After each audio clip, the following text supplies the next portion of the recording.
What's up, guys? Welcome back to another episode of In Plain Clothes. First of all, I'd actually like to start by just thanking everyone and showing my appreciation for how much support you've shown, whether it's been through, watching through YouTube or following along on Spotify, Apple Music, or just actually following on Instagram and commenting on the posts. I've really been trying to put as much content out there and reels and stuff as I can. And obviously it's a learning process because it's new, but you guys have really been so supportive, and you've made it feel like it's not quite as scary a new venture as it could have been. So yeah, I just want to really show my appreciation for you guys for that. And without further ado, stop that gushing and let's move on to the actual guest of today. Now, it'll be crazy if you haven't heard of this person, because if you work in this industry, to be honest, you know his name, whether it's for starting businesses or setting world records. So from the National Theatre to headlining the Saudi Olympic ceremony, that's crazy. I was never going to remember that, so it's a good job I wrote it down. Today's guest has been all over the world. He's been in musicals such as Aladdin, Evita, Hamilton, Cake, MJ and Hercules, a lot of which he was dance captain for. He's worked with Coca-Cola, Shaw, Next, John Lewis, and he's a Guinness World Record holder as well. Haven't had one of those on the show yet. I know it's the beginning, but still. I would know I was there when he did it. And as if that weren't enough, he's also the co-founder of Swipes, which we're going to talk about a little bit more in a bit. And it also helps that he's a fairly decent guy as well.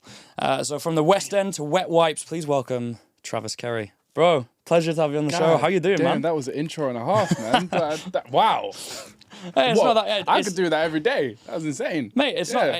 To be fair, it was very similar to what you sent me. I only edited crazy. little bits. To be fair, if you're gassing me up for it, you're gassing yourself up for what you wrote about. Double yourself. gas. There you go. There you go. Yeah. There you go. But how's your week been so far? Yeah, good. Like pleasure to be on here, bro. I'm really excited. Absolutely, really man. excited It's a pleasure to have you. Chat. Let's go. 100%. Well, tell you what. Let's hear a little bit about you and what you've done and why you're here, man. Like, what you?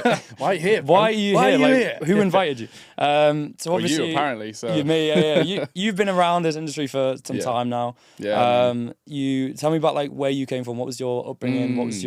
What got you into this the theatre world, into just performing in general? I like to start with a little bit of career, obviously, and then we move away from that in a bit. But fine. Yeah, tell me where you're at, what you're doing. Yeah. So I'm from a little town up north. I'm from the Midlands, bro. From Mansfield. Have you heard of Mansfield? I have. Big up nuts. Do you know what I mean? If you know, you know. Just saying. From Mansfield, my career kind of started. My mum used to take me to baby ballet when I was like 4. Okay. So I've kind of had dance. You strike me as a baby ballet boy. I do. I strike as a ballerina. So you look at me and you think ballet. It's wild that you didn't. That didn't work out for you. So big dream crushed. It's okay. So I did that when I was 4. I kind of had dance in my family for years, from being young, all the way from 4 to 16. Went to Saturday afternoon dance classes. Mm-hmm. It's kind of always been a part of my life. Yeah. I've never not performed. I took a journey of your typical lad of football. I wanted to let's get involved with the crew. Yeah. What, the football team, basketball team. Rugby? No, too small. Yeah, height is not on my side, bro. That's you got speed though. I feel like that would be fairly useful. I was more I need nimble stuff. Okay, fair. Tennis and everything. I was very sporty. Yes, So I've always been into sports and fitness and just doing loads of stuff. I was a very active kid, and I think my mum noticed that early on. She was like, let's get him to move around. He's fidgeting a lot. He wants to be a lad's lad. Let's send him to ballet. Yeah. Amen. Do you know what I mean? She put me in a tutu. He's gonna learn humility. So I did that all the way up to 16, and I think something in me. Where was it? It was World Book Day. I was 12. I remember I dressed up as Johnny Depp. Okay. And because I was and you have a little name badge, and what do you want to be when you're older? Yeah. And I put actor. And I remember I dressed up as Johnny Depp in Pirates of the Caribbean because that was my favourite film. Right, okay. And I was I think it was from that moment I must have known inside me that I always wanted to perform. Yeah. I think it did come from my mum sending me to those baby ballet classes. So at 16 years old, instead of going to A-levels or doing any of that, I did okay in school, had good grades, never was top of class, never was bottom of class, was coasting in the middle, Right, I was quite a coaster throughout my school life. Fair. Then from 16 went straight to dance college. I was there's no shot I'm not doing this industry. And I didn't give myself any other option. Okay. Gave myself I didn't have a job outside of college. I managed to stay at home. I was very fortunate, so I didn't have to do student living and things. Yeah. And then just went straight from 16 all the way through. My college journey was rough. Yeah. I didn't actually have most of my training because I injured myself at college as well. Had some big major surgeries that we can, get into. I always knew I wanted to perform from a very young age, is I think what I'm trying to say. So You know, that's kind of how I got into performing. I remember me and my brother had this touring little MJ show. Okay. Where it was me and my brother. That worked out well, didn't it, for your career? Yeah, I know. Lo and behold, you know, my second to last thing. Yeah. MJ, you know, really full circle. Yeah. We were doing this touring duet. We were both dressed as MJ and we just impersonate him for like, we were supporting the world's #1 impersonator at the time. Yes, yeah. I don't know how my mum had that connection. She's just a connected person. Yeah. She actually, I found this out. This is crazy. She actually worked at Neverland. Really? For Michael Jackson. No way. She looked after his horses. She didn't tell me till like just before I got MJ and I was like, she didn't. Why'd she wait that long to tell you? That's mental. She probably didn't find the need to tell me. And I was like, I think that'd be something I'd brag about for quite a long time. I don't know. Yeah. So I think she's a bit low key. She's a bit of a low key, like silent killer. Fair. So she clearly had connections and she set us up with MJ. And I remember she had this like big MJ freaking shrine at home to him. So I think she was heavily devoted to this guy. Fair. But took a lot of inspo from Michael Jackson. That show gave me and my brother a lot of stage confidence. And I think that naturally then adopted me again into this industry. Yeah. So another little story for you there. Kind of Mate, amazing. Yeah, bro. Well, big question following on from that. Yeah. What's your favourite Pirates of the Caribbean movie? Bro, it's got to be Dead Man's Chest, man. Has to be for me. Like that's the iconic one. Mm-hmm. Yeah. Yeah. With David Jones. Bro, yeah. Tentacles and all that. Yeah. Hey, that CGI was well beyond its years. Yeah, it's crazy. All right, tell me a little bit about, because obviously you've brought a little bit of a plug for yourself here as well. Yeah, of course. Swipes is like a huge thing that you've started with your best mate, and obviously you bring it to kind of every show and every job that you do in terms of like promoting it and marketing it, and now it's even like Pure Gym stuff like that. So tell me how that started. Tell me about it, man. Yeah, bro. I again, like, thank you. It's I'm a massive believer in self-promotion. You know, if you have something, you know, just like this podcast and everything, when you truly believe in the thing you're creating, you should be shouting from the high heavens. So I'm gonna take these things everywhere. Yeah. And actually they're useful everywhere. You know? So shower, no problem, and all that stuff. So but the way, you know, Swipes came about from one issue, and it's just no time to shower. It was a very simple concept that me and Caden, my co-founder, kind of adopted. That was, let's just solve a problem that everyone has. Yeah. That's where the best businesses, and everyone who I've spoken to who owns really successful companies, is you find a problem that everyone has and just make a solution. You don't have to reinvent the wheel, just make your product different. That's all you have to do. Yeah. So, you know, we found a niche. We found the niche of performers, actors, fitness. Yeah. And we knew, we were like, okay, we then boiled it down. You know, you've got wipes for your toilet and you've got wipes for the floors. And it's like, you haven't got wipes for your body when you're sweating. I just haven't heard of a mainstream brand that has that. So we found a niche and we decided to go full throttle at that. Yeah. And I think it's such a simple idea, but actually is something that nobody is doing other than hand wipes. Yeah, it's exactly. Like something that can go to so many different industries. It's not just aimed at performers. Yeah, man. Like anybody, even like festivals and stuff, anybody can use this. Yeah, like, and that's the thing. The more we started reeling off these uses, I remember when we were initially deciding on what we were going to do. Yeah. You know, I've always wanted to start businesses. I was at school. I was selling pens and stuff on the playground. I was that kid. Yeah. That was me. It was business mind. I was like just the kid with all the bits. Yeah. And did you ever do that thing where you went to like Co-op and got like 2 packs of biscuits and then sold it for a profit like 50p? As wasn't Co-op. What was it called? There's a little shop on the corner called like JJ's. Okay. And I used to get these. They did these massive multi-packs of like random sweets. Yeah. And sometimes you get some sick ones that were like big. Yeah. And I would just sell those on for like 20, 40p. And obviously the bag cost me like £1, and you get like 10 of them in. Yeah. So I'm making like £3 a bag here, and I'm like, I'm balling right now. I'm the guy. Especially at that age, that's big money. Yeah, that's big money, big bucks. Yeah, that was more bags, more sweets, you know. And yeah, anyway, I with this, you know, I've always had that bug to make something and do something outside of the industry. You know, I went full throttle at musical theatre, and I'm like, okay, now my longevity on that, I've ticked off the shows I wanted to do. I've achieved my stepping stone, because I see goals as different stepping stones. I don't see them as the target. When you get it, I'm always wanting to aim for the next thing. Yeah, you know? And I was like, this is going to set me up for life if we can make this good. Yeah. And yeah, it just, what turned out as like a starting fun project has turned into like taking over my entire life, which I'm so grateful for. Yeah. You know, it's become my new full-time job. Yeah. Dance is now my side hustle, which is crazy. Which is what must be wild, bro. Yeah, it's mad. But obviously it must like really help, like I don't know how much you want to talk about it, but obviously Yeah. you've recently got injured, but to have that still to be able to do and not be like, a lot of performers would be like, how am I going to make money? Do you know, how am I going for sure. carry on if I can't dance? Yeah. But fortunately you found another way that if your body can't like deal with it, then you have another form of income, you have another thing to focus on. Yeah, I think it's important. You know, I started my career with no backup. Yeah. And this time I've decided to make an educated decision to set up longevity for the rest of my life with putting myself into something that could, you know, give me freedom. That's really the aim, and give something that is, and I enjoy it. Yeah. You know, I enjoy every day waking up 9 to 5, being in meetings, doing things. I have huge imposter syndrome. That is something that I struggled with at the start. You know, I come from theatre. Yeah. I don't come from business. Yeah. I don't know about CTRs. I don't know about CROs or CRMs and all these C words and all these acronyms that in business is like, what the hell do all these even mean? You know, I don't know what my ROAS, my return on ad spend. I don't know anything about this. Yes, I was winging it.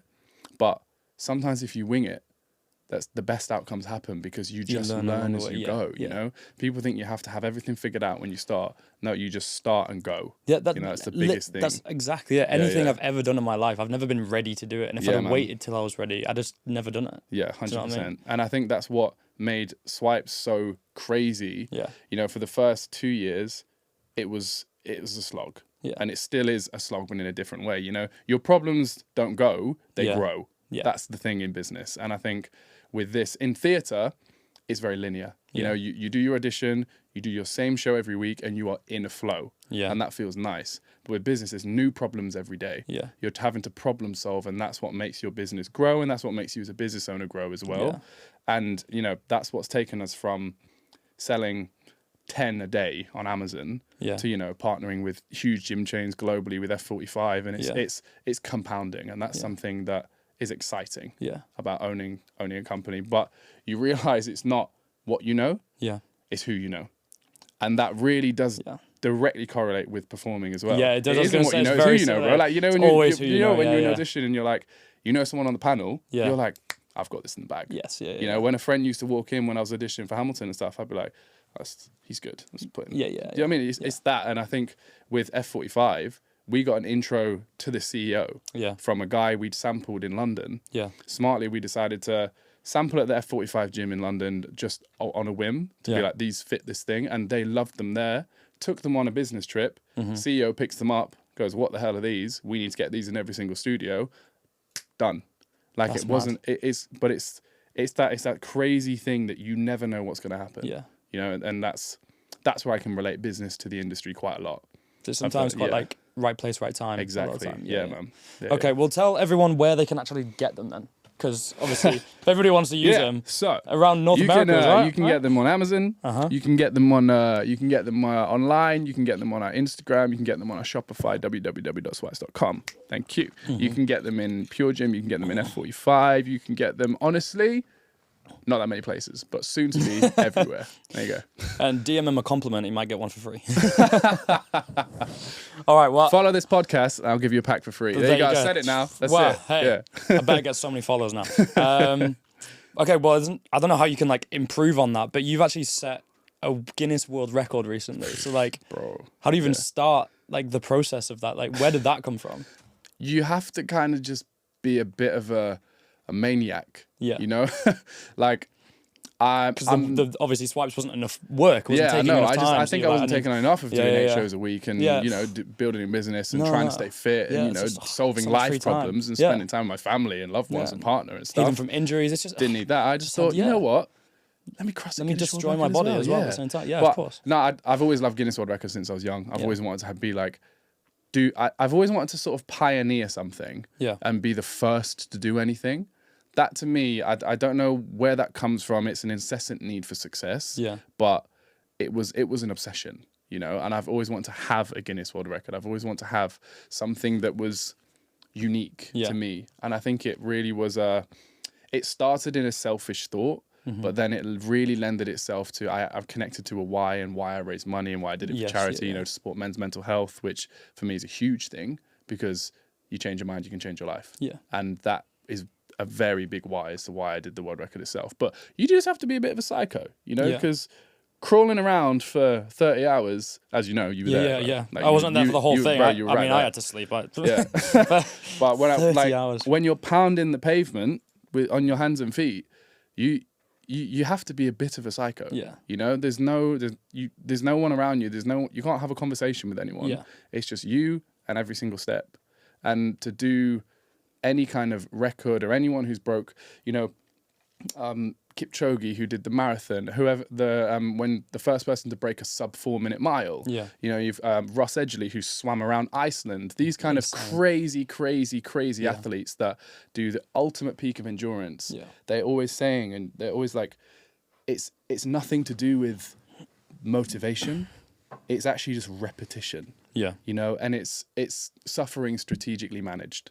And that is something within the world record and within the world record prep that was the biggest thing. It's not, yes, I'm crazy. Yes, I'm a bit of a nutcase for like crawling on all fours. Like, who the hell wants to even do that? But actually you realize breaking down 30 hours, all it is getting to the next goal. You know, it's, every time I'm suffering, okay, I've got no energy. Give me some more carbs. Oh, I'm feeling tired. Give me some more caffeine. Yeah. Oh, my hands are hurting. Rewrap them. Yeah. It is just strategic to get to the next goal. To the next thing. Not thinking, oh my word, I've still got like this much exactly. longer to go. Yeah. And I guess having something else that you're doing it for takes away the motivation that you need, and be like, oh, if you were just doing it for yourself and your own, I guess, like selfish goals, you know what I mean? Exactly. Then you would be a little bit like, it's easier to fail or easier to just give up because it doesn't affect anything. But if you're doing it for men's mental health, there's a lot of there's money riding in it. There's people riding on it. There's a charity that like is backing you. That's like riding on it. So it's like kind of gives you that extra push of like, wait, I can't give up. I need to commit to this. Exactly, bro. And like the funniest thing was when I was telling people about it. I think right before it started in like September, I did it in November of 2025. So September time, I was thinking, I don't know if I was ready. There was a lot of me going, I don't think. I might have bitten off more than I can chew here, because I was getting into the training block. I remember the plan was for me to be crawling at least half marathons by then. I wasn't. I was nowhere near it. And I was thinking, damn it. So you were crawling what, like 5 a day? I was crawling like 5K a day. So I was compounding to like, 30K plus a week, which was compounding a lot. And I would do long crawls. I treat my training like a marathon. So, you do your short runs and long runs at the weekend. Yeah. I did my short crawls, long crawls at the weekend, linear. But I just remember thinking, I was like, I can't back out. Yeah. I've told too many people. I was like, that's just going to be embarrassing.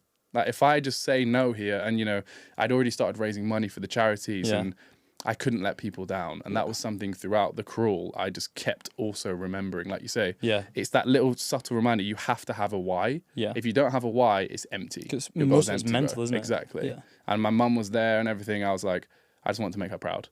Yeah. I want to make myself proud. I was doing it for me, but I was doing it for a much bigger thing. So that was also around motivation too. Amazing. Yeah. And what was that? I don't know if this is a question you've had before, but what was the difference? Because you trained a lot on treadmill. Bro. Was there a big difference from the treadmill to the actual street? Had you done anything on the street or like on? Oh, okay, you had. Yeah. The street hurts your hands, bro. Yeah.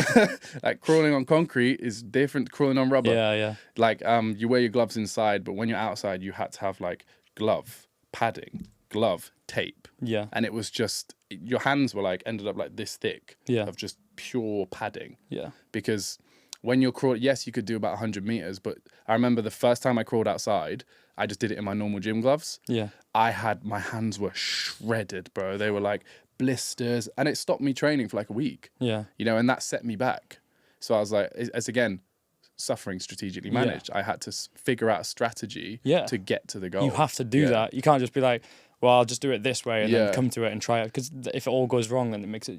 Yeah. You've got to have those waypoints in between to figure out. And your equipment. How do I fix it? I had to make sure all my equipment was right. Yeah. Like my gloves. And those things you don't know because no one else had done the distance before. So I had to just figure it out. Yeah. I just figure out what to do.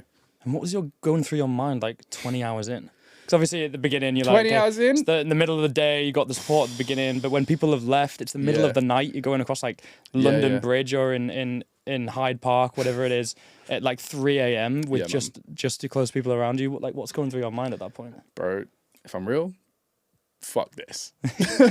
Over and over and over again. I was like, I remember though, this is the biggest moment I remember from like the hard point. We call this the wall. In marathons, you know, you hit the wall, you have to get over it.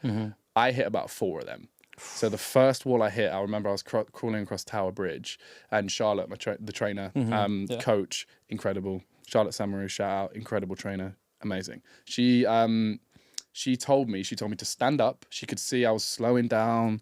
I was like, oh, I was shouting back to her, when's the next 10 meters? I was just getting in my head. She was like, Trav, stand up, go to the side of the bridge and just scream. And I was like, what? And I did that. I literally remember just standing on Tower Bridge and being, yeah, fuck. And I was like, all right. Really? Down again. It was such a relief, and I didn't know I needed it. Yeah. You know, clearly I had all this pent up tension of just stress. Yeah. And I just did that. Every time I started to feel stressed, I'd get up, I'd scream, I'd go. I'd get up, I'd scream, I'd go. I'd fuel, and yeah, man, that was crazy. That's wild. Yeah. I had no idea that kind of release would work, but it makes sense. It does. Yeah, you're just releasing everything that's inside. Yeah. Mad. I mean, that's so cool to understand a little bit more about, you know, the process for it. Yeah. Because obviously you only see what you see on social media or like what you tell, but to get to understand it from a more introspective point of view is really cool, man. Yeah. Right. Well, you know what the next part of the episode is. No, I don't. Yeah, you do, because you've seen Opie do it in the last episode. I haven't seen it. I don't Yeah. So I've heard you're like a bit of a Michelangelo when it comes to I am a bit drawing. of a Picasso, bro. If I wasn't an actor, I would have been an artist. Just so you know. Yeah. Well, I'm expecting big things here then. So big this things is what we do, baby. Come classic draw distract. Where do I find it? Is it on It's under your chair. Yeah. And you know the draw. What's the word? You know the drill. There you go. Yeah, I know the drill. You know the drill. I'm going to ask you deep ass questions. You're going to try and answer them without getting distracted after you've picked a scenario from that cup right there. I pick it from the cup. All right. Yeah. All right, let me. You don't get to pick it, man. You don't get to pick what you're good at. Random, yeah? So you can set world records, you can start businesses, but can you draw on a whiteboard? That is the big question. And that's what everybody wants to know. And I think the answer is no. At this point. This is apt. A pirate ship deck. Come on. There you go, come on. It's meant to be, bro. That's the one, surely. Man, the amount of quotes. Can we just draw a ship? What's the deck? Yeah, you can draw a ship. But don't make it like 2D. No, 3D. You got the questions for this. All right. Cool. So, all right. First question. Yes. When do you feel most like yourself? Good luck. When I'm drawing a pirate ship. When I'm watching Pirates of the Caribbean, bro. Come on, man. Nah, to be honest, when I'm in absolute flow. Yeah. Like, and you know what I mean by that? I mean, when I've woken up, if I wake up at 6 and I've, had my 2 hours at the beginning of the day to do this is really hard. This is crazy. My like autistic brain here is really struggling to split the strategy. Mate, it's really preaching to the choir, man. Yeah, it's like when I've had a successful day, when I feel like I've just gone, that was such a productive day. I've just been in my absolute flow state all day, Yeah.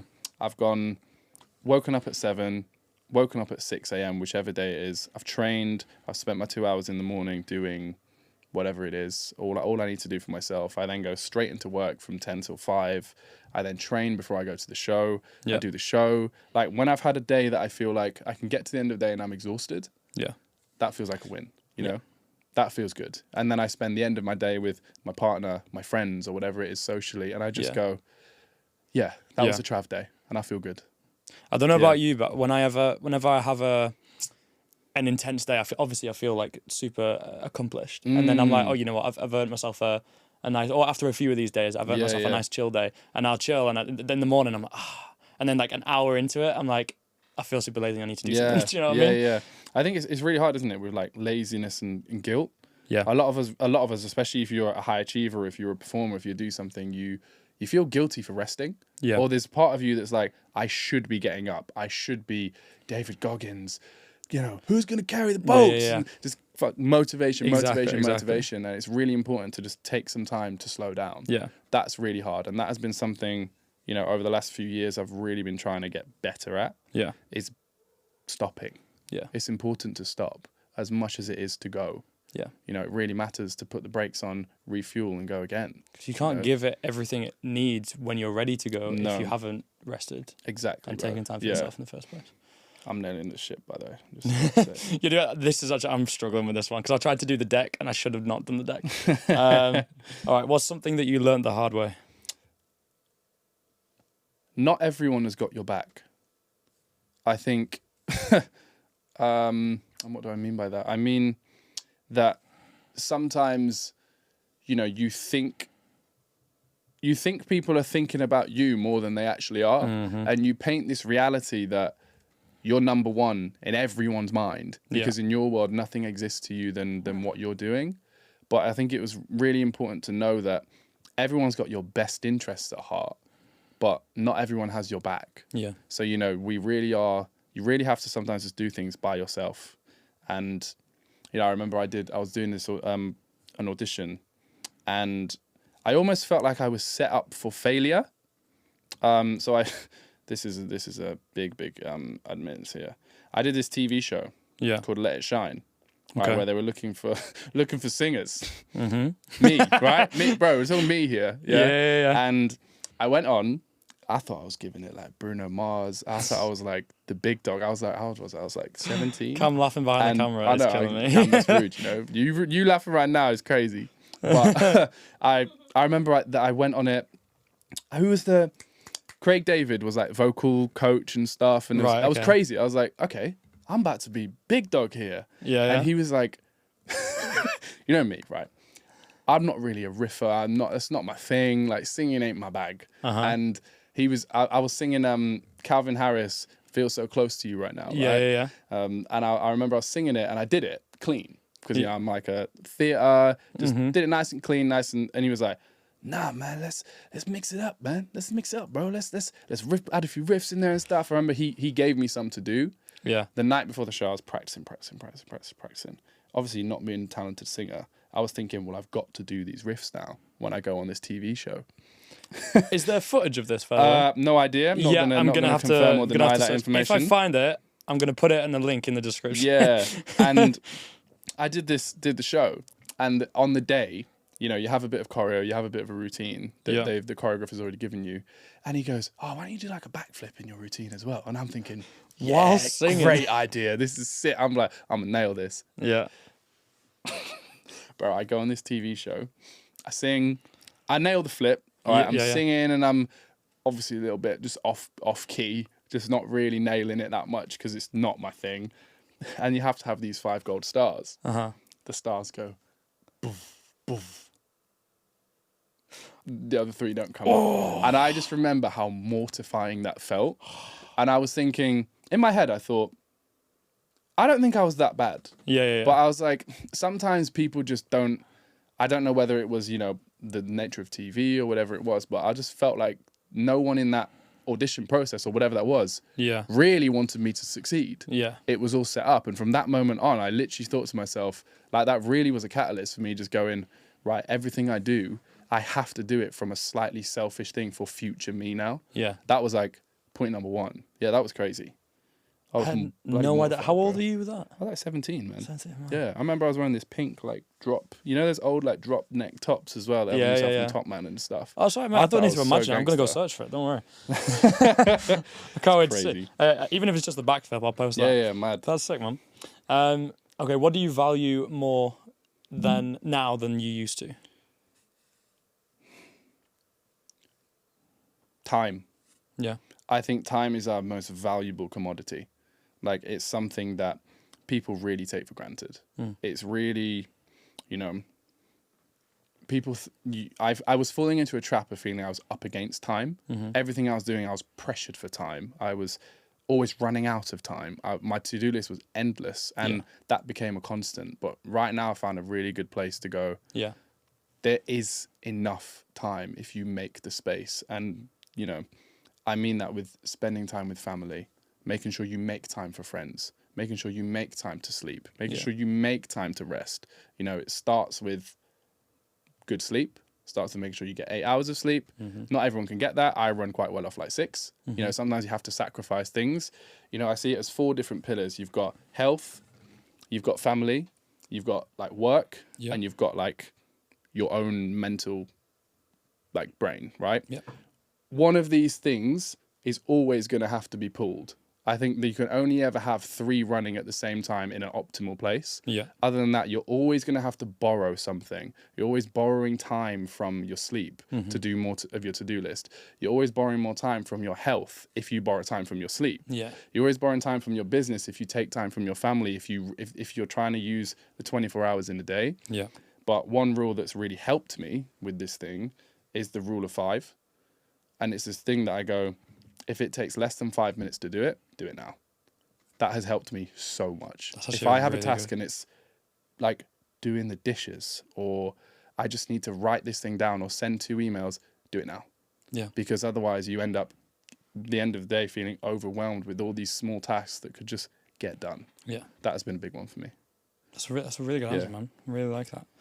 All right. How is your pirate ship coming along? Because it's pretty good, you know. Hey, that's it. All right. Show your camera. Come on. Do you want to go first? Okay. It's more like a rowboat, maybe. Bro, more than, yeah, I told you I was nearly done. I didn't know how long we had, so I was starting from the bottom. Yeah, fair. Hey. Yeah. Let me do a little pirate flip. I mean, a little skull and crossbones. Oh yeah, that would have been good. I went for the deck. The deck idea when I probably should have gone for your 3D angles. I was gonna finish it with an arrow to the deck. Just write deck on the outside. Yeah. Pirate ship deck. Yeah, I mean, I went from like a more bird's eye view. Oh, yours is actually kind of good, bro. I don't know, because you wouldn't be able to tell what it is if I didn't explain it. Like, so you've got like the grates, you know, where they put, I don't know. It does look a bit like a jail cell. Yeah, I mean, they have kind of jail cells on the right. And then that's like, you know, when they're like pushing the thing around to put the, I don't know what it's called. Well done. And then you got the stairs. Wow, I don't know any words for pirate ships. I was about to say the steering wheel, but it's steering wheel, right? It's the wheel, bro. Yeah. There you go. Thing, That's what we're working with. Yeah, great. Hey, you know, it could be worse. Yeah, for sure. Bam. Talk to me a little bit about like, I like to have a bit of a theme of the episode. And today it's toxic masculinity within the workplace, within theatre, or like within performing. And I feel that there is obviously there's toxicness from companies, from male and female performers. It's everywhere. But for sure. Specifically on like because we are guys, so we can come and really talk for ourselves. Kind of what have you experienced or what have you learned? What have you witnessed kind of within the workplace that happens more within performing than it does, let's say, if you're like in any other life or any other kind of career? Yeah. Wow, really interesting question. To be honest, I actually haven't come across many examples myself. I feel like what I can't do is pinpoint, this person did this or this. But I do notice that a lot of guys in a position of power use that. Yeah. And especially in men. I have not seen it very often with women at all. I always feel like when I go into a room and there is a woman taking the audition, I feel so comfortable. Yeah. I feel much less on edge because they relate to everyone a bit better. Yeah. I think that's the best thing I can say. And then if it's a guy, I don't know. It really depends on I don't want to step on any toes here either, but you know, there's sometimes people can be a bit weird in our industry with women, and I think there's a big men feel like they have to be men as well, you know, and that takes me to a kind of different tangent that within the world of men having to be men, a lot of men actually lose touch with their feminine side in our industry, and I think that's a huge thing that you can step into your feminine and masculine energy quite simultaneously. You know, you can ebb and flow between the two. Absolutely. And a lot of guys that are hired as guys, hired as men, they forget that. Yeah. You know, that's probably what I have. Yeah, I know, I get that, especially within this side of the industry. Yeah. In an industry that is predominantly, I guess, dominated on the male side by gay or by guys. Do you know what I mean? For sure. So when straight guys or straight presenting guys are hired to be that, they feel a need to like stand out as like, I am straight. I am straight. 100%. So I'm going to overperform that to you. Do you know what I mean? Just so like, I don't know, you know, so they don't get seen a different way. Yeah. And I think that can come with some negativity. Yeah, for sure. In how it's received, especially because it's not a good way to be, because there's nothing wrong with leaning into your femininity as well. Not at all. I think it's important because that they're two completely different. What? Because feminine also doesn't mean like, it doesn't mean camp. Feminine doesn't mean like female-like. Yeah. Feminine actually just means softer. Yeah. Feminine, it's like yin and Gentle, yang. You know, feminine and masculine. Yeah. They are actually equal. There's completely equilibriums that balance. Yeah. And I think having that feminine energy doesn't mean you're quiet, doesn't mean you're timid. Yeah. You're just, I actually see it as the word I want to say. I don't know if this is right. It's just relaxed. Yeah. You know, you're just not trying to be anything. No. You don't have to feel like a protector. You don't have to feel like you're protecting this image of being I got bullied at school, so I can't do ballet, so I've now got to be a boy. Yeah. I've now got to be so masculine and make sure no one wavers the fact that I am a masculine dude. That you don't have to prove anything to anyone. Yeah. And I actually think growing up and performing and working in this industry has actually helped me realize that over time. We have to learn, we have to adapt. And when you're young and you just come from school, you just come from college, where you feel that you're bullied. I don't know if you were where I was, but like, and you start to feel like, oh, I need to over masculate myself. Do you know what I mean? For sure. To over prove that I am, I'm more dominant and all that kind of like toxic stuff. Yeah, for sure. But then when you're in an industry that is softer and does accept that femininity to a much more higher degree, I find it so easy to learn from that than I would if I was in like a, let's say, like, I don't know, another industry. I don't want to specifically name any other industry, but that is more full of just manly men. Do you know what I mean? That still have that. That's that if you like image, a builder really. or like, do you know what I mean, a bricklayer or something like, oh, I'm a plumber. You know what I mean? They're like, if when you're a kid, that's a man's job. Yes, yeah. You know, exactly. when doing dance, that ain't a man's job. Yeah. Doing it like it's not. Yeah. But I actually want to flip it on its head as well, and I do see the Uno Reverso that.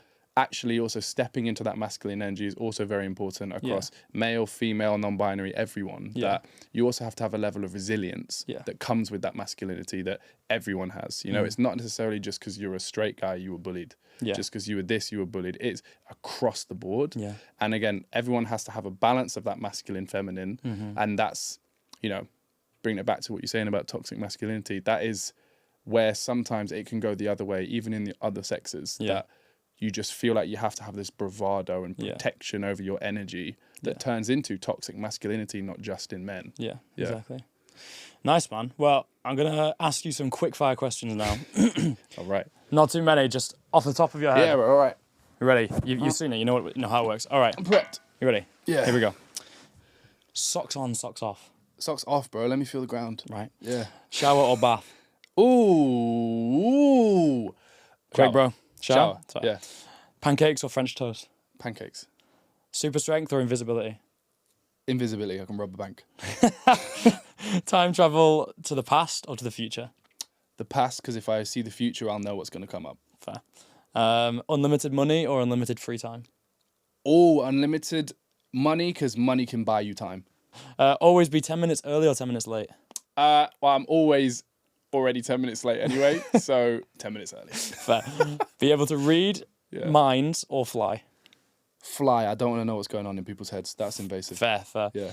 I'm not overthink as well. So No. Never use social media again or never watch TV again? Oh, easy. Never use social media. You can bin that stuff. How are you going to run a business? You can do it in many other ways. If that's the rule, you know, that's okay. Fair. You still get TV, to it, education. Yeah.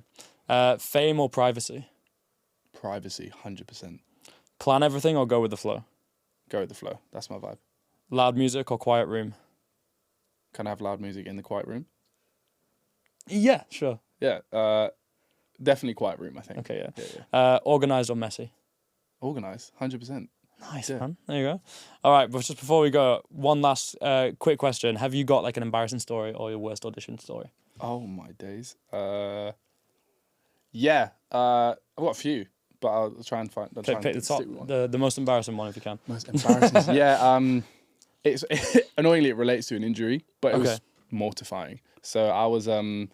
I tore my bicep in an injury. It's fairly recent. Yeah. And I've had a few more injury audition stories, which is so funny. But I was helping my friend take some auditions for Evita, the show that's just come up. And I was doing some partner work. I basically had to help him go around the room and partner everyone that was in the room. Yeah. And I was doing the lift. I'd done the show before, so I knew the choreo, knew the lift. I'd done it multiple times in the show. Yeah. Did this lift and ended up tearing my entire bicep. And me being me, probably leaning us back to this toxic masculinity thing, was thinking, oh, I'm gonna push through it. Yeah. I'm hard. I'm good. It's fine. I'm good, bro.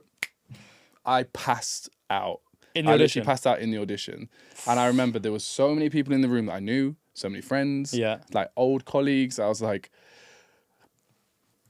I remember when I came around, and I remember I was lying there. I woke up. No one else was in the room. There was the choreographer, my friend Amy, and the team as well that were in front of me. I just woke up and they were the only ones there. That Trav, you're right. You just passed out, and I was like, what? Got up. There was no one there, and I feel like I had to do the walk of shame out the room. Yeah. Like I walked out and I just didn't want to see anyone's face. I was just mortified that I just passed out.